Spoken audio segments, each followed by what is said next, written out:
چھوڑ دے سارے غلط رسم و رواج،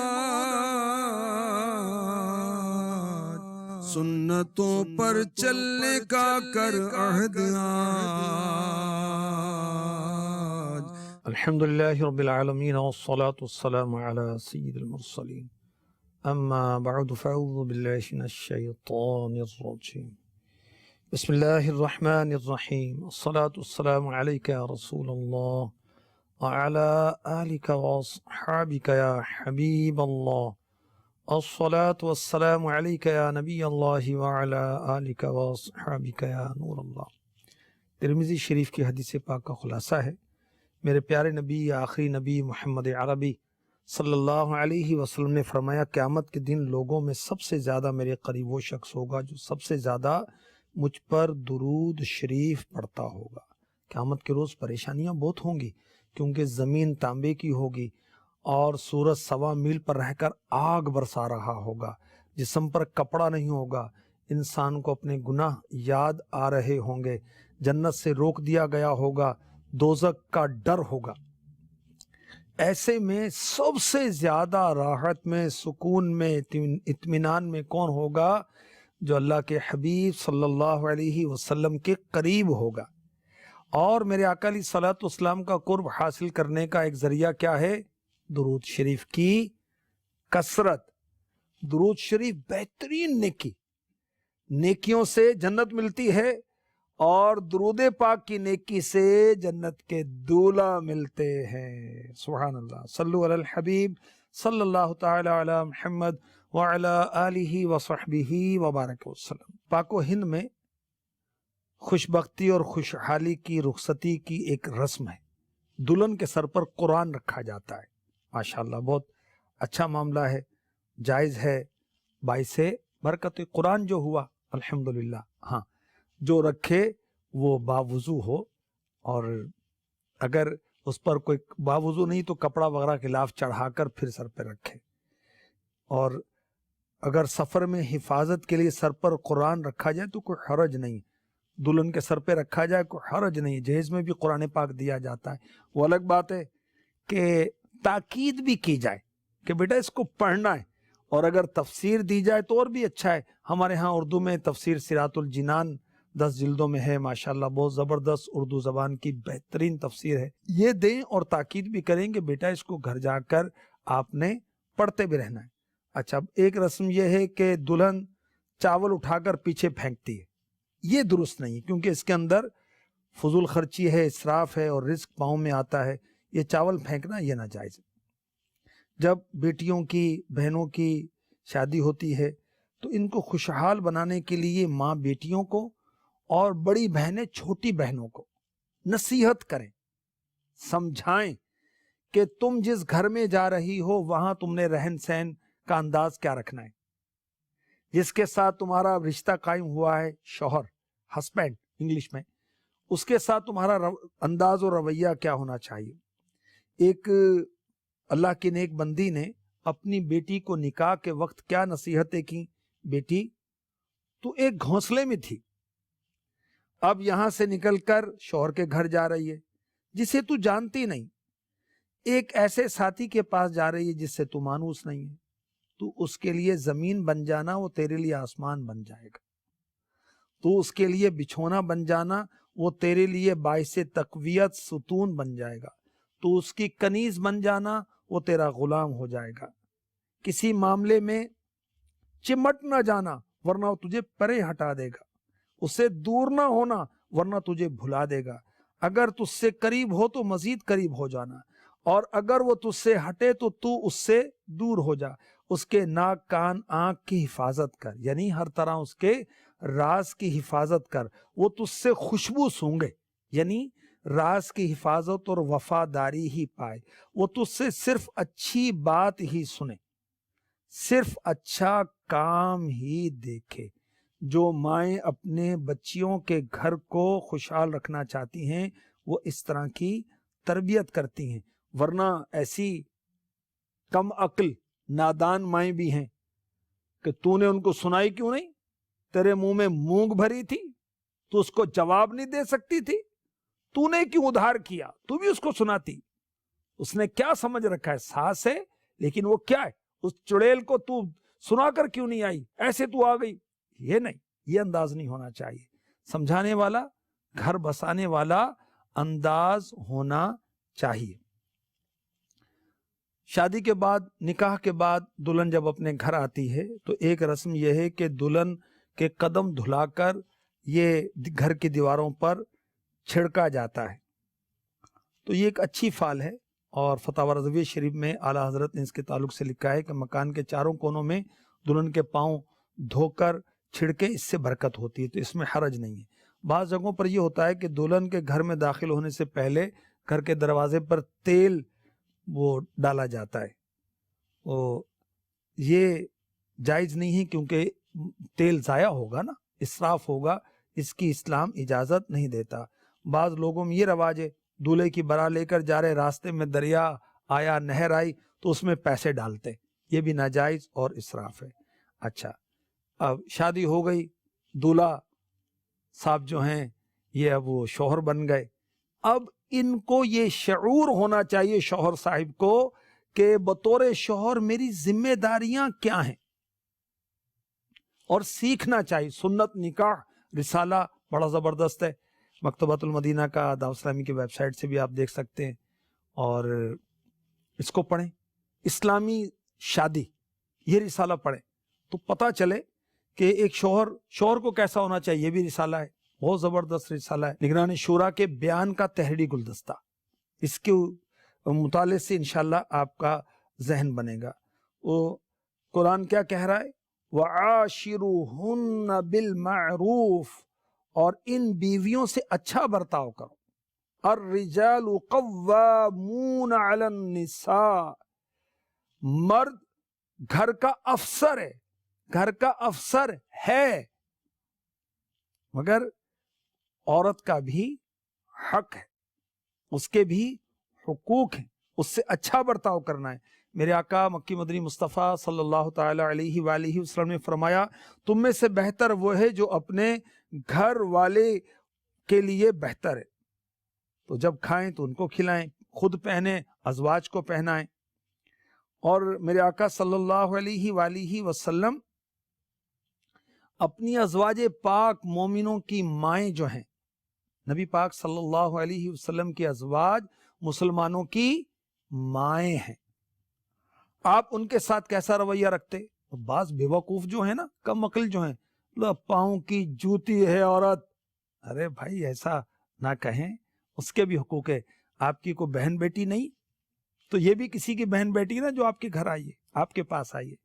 میرے آقا صلی اللہ علیہ وسلم سب سے زیادہ نرم تھے اپنی ازواج کے ساتھ, خوش طبعی فرماتے تھے, اپنی ازواج کے ساتھ مسکراتے تھے, گھر کا کام کرتے تھے, یہاں تک کہ کپڑے مبارک خود ہی سی لیتے تھے, یہاں تک کہ اپنے مبارک چپل نعلین مبارکین اپنے دستے مبارک سے گانٹھ لیتے تھے. اور سارے کام جو مرد کو گھر میں کرنا چاہیے وہ میرے آقا صلی اللہ علیہ وسلم کرتے تھے. آپ شوہر بن گئے تو بھائی دودھ تو آپ ہی لے کر آئیں گے, جا کر سودا سلف دکان سے آپ ہی تو جا کر لائیں گے, گوشت سبزی آپ ہی نے تو لے کر آنی ہے. یہ اللہ کی بندی لے کر آئے, تیری ماں لے کر آئے, شرم نہیں آنی چاہیے بھائی. یہ کام تو مردوں کے, تو مردوں کو ہی کرنے. تو بہرحال مردوں کو چاہیے کہ گھر کے کام کاج میں اپنی زوجہ کے ساتھ ہاتھ بٹائے, اور اگر اس سے غلطی ہو تو اس کو معاف کرے, لڑائی جھگڑا نہ کرے, اور ہر وقت آرڈر نہ کرتا رہے, یہ اٹھاؤ, یہ رکھو, وہ ڈھونڈ کے لاؤ, وہ فلاں ڈش بناؤ آج. ارے پہلے تو اتنے کھانے بنے میں مزید آپ فرمائشوں پر فرمائشیں کیے جا رہے ہیں. اس کی طبیعت, اس کے معاملات کو دیکھیں, اور پھر کام کاج, جھاڑو پوچا, آٹا گوندنا وغیرہ وغیرہ, اس میں اپنے مشورے خام خواہ بن مانگے دیے جا رہے ہیں. بھائی اس کا کام ہے, اس کو کرنے دو نا بھائی. اچھا, اسی طرح جو دلہن ہے اب وہ بیوی کی حیثیت میں, پہلے بیٹی اور بہن تھی, اب ایک بیوی بنی. اس کو بھی سیکھنا چاہیے کہ میں اس گھر میں گئی ہوں, ایک نیا دور شروع ہوا, اب مجھے یہاں کا ماحول پرسکون بنانا ہے, خوشحال بنانا ہے. تو یہ کس طرح ہوگا؟ دلجوئی کے ذریعے ہوگا, بات کو سمجھنے کے ذریعے ہوگا, وہاں کے لوگوں کے مزاج کو سمجھنے پر ہوگا, غم گساری کے ذریعے ہوگا، سستی لاپرواہی نادانی سے تھوڑی ہوگا۔ شوہر حاکم ہے، الرجال قوامون علی النساء، بیوی محکوم ہے۔ اگر اس کا الٹ ہوگا تو ظاہر ہے کہ یہ تو درست نہیں ہے۔ شوہر کی اطاعت کرنے والی کے لیے جنت کی بشارتیں، ظاہر ہے کہ شریعت کے مطابق اطاعت ہوگی۔ تو بیوی شوہر کے حقوق ادا کرنے میں کوئی کمی نہ کرے، شوہر کے احسانات کی ناشکری نہ کرے کہ ذرا سی بات ہوئی تو وہ آپ نے کیا احسان کیا، آپ نے تو کوئی میری فرمائش پوری نہیں کی، آپ نے تو کچھ لا کر نہیں دیا، یہ درست نہیں ہے۔ بخاری شریف کے حدیث پاک کا خلاصہ، میرے نبی پیارے نبی صلی اللہ علیہ وآلہ وسلم نے فرمایا، میں نے دوزخ میں اکثریت عورتوں کی دیکھی۔ وجہ پوچھی گئی، فرمایا وہ شوہر کی ناشکری کرتی ہیں، احسان فراموشی کرتی ہیں، یعنی احسان کو بھول جاتی ہیں، تو کثرت سے جہنم میں دیکھی گئی۔ تو عورتوں کو ڈر جانا چاہیے۔ اب عورت کام کاج سے واپس آئے اور دلہن صاحبہ نے وہ گندے کپڑے پہن رکھے ہیں، الجھے ہوئے بال ہیں، میلا چہرہ ہے، یہ نہیں، بلکہ گھر کی چار دیواری میں اپنے شوہر کے لیے صاف ستھرا رہنا، اس کو زیور وغیرہ پہننا، یہ اس کو ثواب ملے گا۔ اور یاد رکھیے، اس کے حق میں اپنے شوہر کے لیے، فنکشن کے لیے نہیں، لوگوں کے لیے نہیں، اپنے شوہر کے لیے اگر عورت بیوی میک اپ کرتی ہے، بناؤ سنگار کرتی، اس کو ثواب ملے گا۔ اور اس کے حق میں نفل نماز پڑھنے سے یہ کام افضل ہے۔ اللہ اکبر۔ شوہر کی حیثیت سے بڑھ کر فرمائش نہ کرے، اس کی خوشیوں میں شریک ہو، پریشانی میں ڈھارس بندھائے، اس کی طرف سے تکلیف پہنچے تو صبر کرے، خاموش رہے۔ بیوی کو چاہیے کہ بات بات پر منہ نہ پھلائے، برتن نہ پچھاڑتی پھرے، شوہر کا غصہ بچوں پر نہ نکالے، دوسروں کو حقیر کرنے کی کوشش نہ کرے۔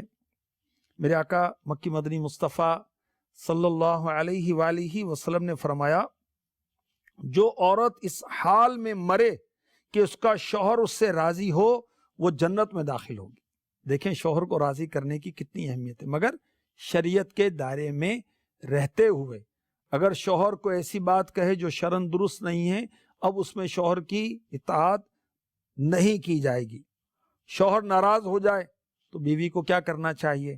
دلہن صاحبہ آپ گھر پہنچی ہیں اپنے، انہیں کیا کرنا چاہیے؟ انہیں یہ کرنا چاہیے جو حدیث پاک میں ارشاد ہوا کہ جب شوہر ناراض ہو تو یہ کیا کرے؟ یہ میرا ہاتھ آپ کے ہاتھ میں ہے، جب تک آپ راضی نہیں ہوں گے میں سوؤں گی نہیں۔ یہ حدیث پاک میں اس کی ترغیب دلائی گئی۔ یہ سسرالی رشتے، یہ بھی اللہ کی نعمت ہے۔ خاندان، شادی کے ذریعے دو خاندان مل جاتے ہیں، کوئی چچا بن جائے گا، کوئی ماموں بن جائے گا، کوئی نانا بن جائے گا، کوئی دادا بن جائے گا، کوئی نانی، کوئی دادی، کوئی پھپھی، کوئی خالہ۔ دیکھیں دو خاندان آپس میں ملے تو سسر گھر کا اہم فرد، اس کو کیا کرنا چاہیے؟ اپنے داماد کو بیٹا سمجھے، اپنی بہو کو بیٹی کی حیثیت دے، اولاد کی طرح شفقت کرے۔ شادی ہو گئی، اس کے بعد ذمہ داریاں ختم ہو گئیں؟ نہیں ختم ہوئی۔ جب کبھی بیٹی میں اور داماد میں یا بیٹے اور بہو میں کوئی انبن ہو جائے تو سسر کو چاہیے کہ ان کو صلح کروائے۔ میرے آقا صلی اللہ علیہ وآلہ وسلم کی شہزادی خاتون جنت رضی اللہ تعالی عنہا فاطمۃ الزہرا سیدۃ النساء رضی اللہ تعالی عنہا کا نکاح ہو گیا مولا مشکل کشا کے ساتھ۔ تو آپ اپنی بیٹی کے ہاں تشریف لے گئے، فرمایا تمہارے چچا کا بیٹا کہاں ہے؟ عرض کی میرے ان کے درمیان کچھ چپ کلش ہے، مجھ سے روٹھ گئے، یہ خاتون جنت نے کہا، اور اب وہ گھر پر نہیں ہے۔ رسول کریم صلی اللہ علیہ وسلم نے کسی سے فرمایا دیکھو علی کہاں ہے؟ وہ دیکھنے والے گئے، آ کر بتایا کہ مسجد میں سو رہے ہیں۔ دیکھیں اللہ کے نیک بندے مسجدوں میں ہوتے ہیں۔ مولا مشکل کشا مسجد میں سو رہے ہیں، گھر میں کوئی معاملہ ہو گیا تو روٹھ گئے، مگر کہاں گئے؟ مسجد میں گئے رضی اللہ تعالی عنہ۔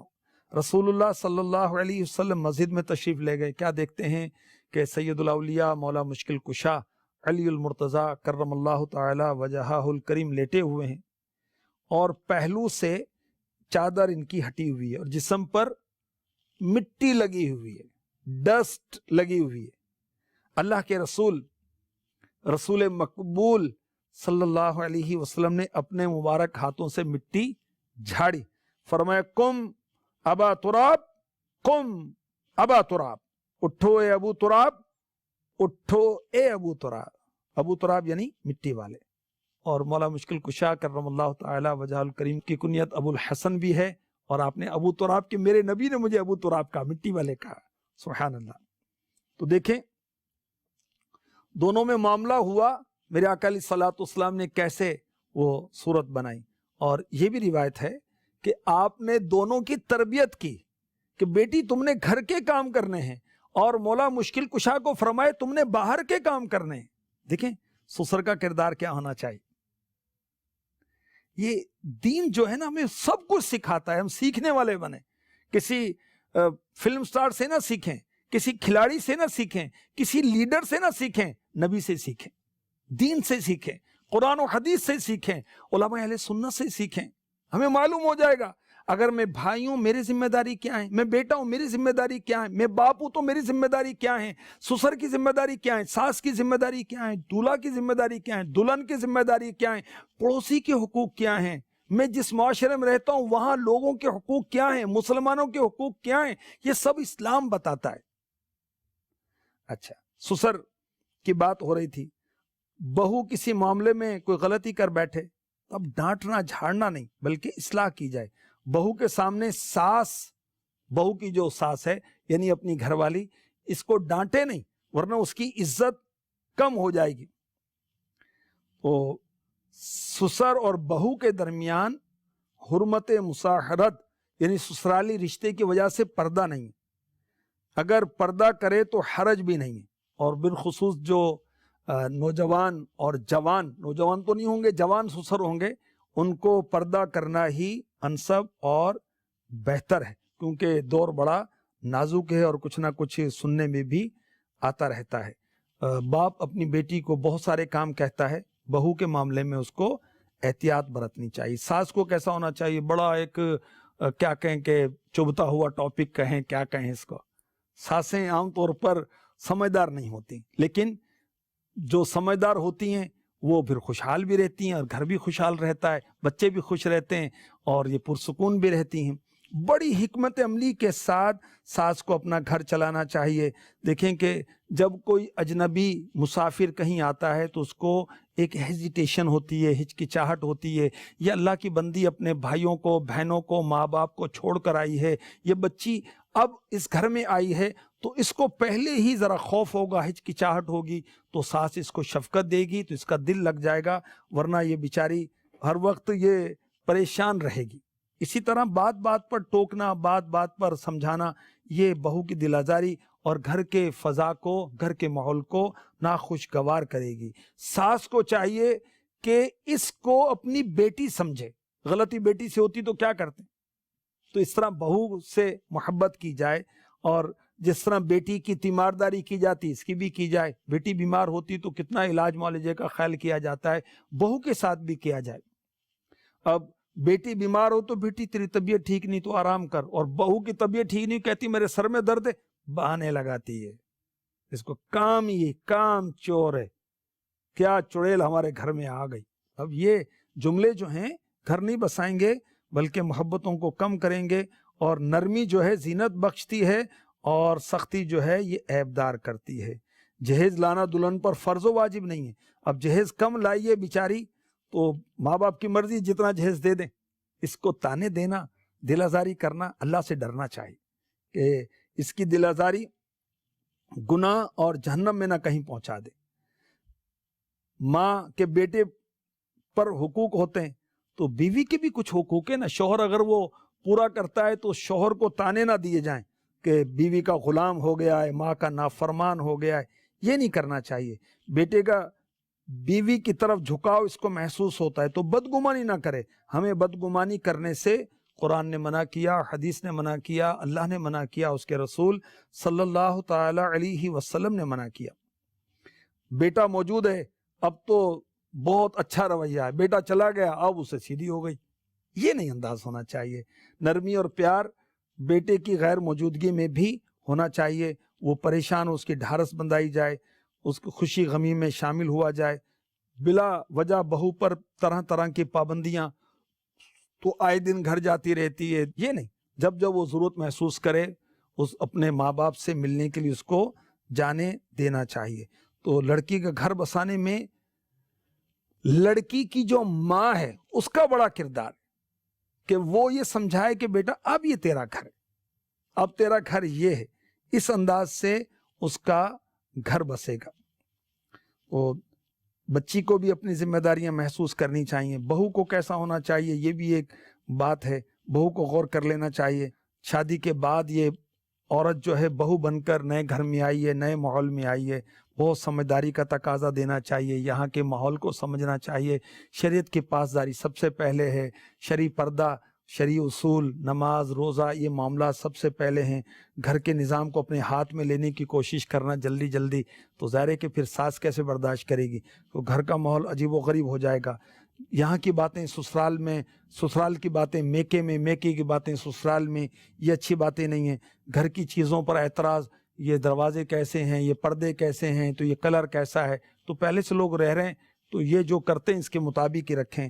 کھانے پینے کا معاملہ، تیکا پھیکا وہ کچھ کھاتے ہیں، ان کے ہاں زیادہ کثرت سے چاول پکائے جاتے ہیں، روٹی کھاتی تھی، تو کچھ کمپرومائز کرے تو انشاءاللہ وہ سب چیزیں بہتر ہو جائیں گی۔ نادانی کے اندر بنے بنائے کام بگڑ بھی جاتی ہیں۔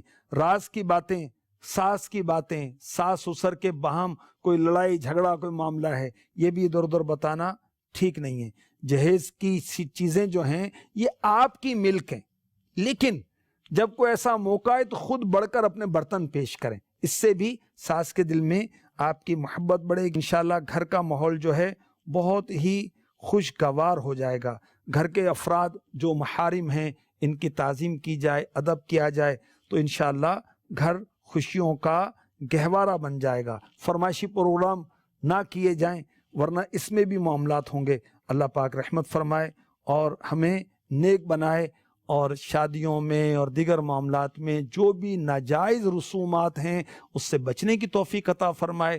آمین بجاہ النبی الامین صلی اللہ تعالی علیہ وسلم۔ چھوڑ دے سارے غلط رسم و رواج، سنتوں پر چلنے کا کر عہد آج۔